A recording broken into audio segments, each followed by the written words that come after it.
কথা বলছিস না কেন? তোর চতুর্মুখী অধঃপতন দেখে মনে হয় তোকে আতুর ঘরে বিষ খাইয়ে মেরে ফেললে ভালো হতো। লক্ষ লক্ষ টাকা খরচ করে তোকে পড়ালেখা শিখিয়েছি, বিদেশ থেকে ব্যারিস্টারি পড়িয়ে এনেছি এই দৃশ্য দেখার জন্য। আপনি চাইলে এখন বিষ খাওয়াতে পারেন আম্মা, আমার একটুও কষ্ট লাগবে না। আপনি নিজ হাতে পান করাবেন, আমি আনন্দের সাথে পান করব। আর মা হিসেবে সন্তানকে নিজ হাতে বিষ খাওয়াতে আপনার যদি কষ্ট হয়, আপনি শুধু এনে দেবেন, আমি নিজ হাতে পান করব। আসলে তুমি কি চাও বলো তো? ধ্বংস।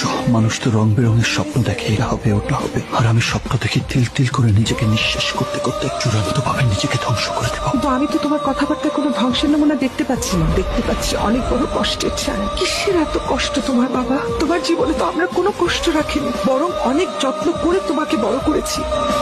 আমার মনে আছে স্কুল লাইফে আমি গাড়িতে করে স্কুলে যেতাম, হাত খরচের জন্য অনেক টাকা পেতাম। তারপর কলেজ বিশ্ববিদ্যালয়ে যখন পড়ি, 2 হাতে টাকা উড়িয়েছি।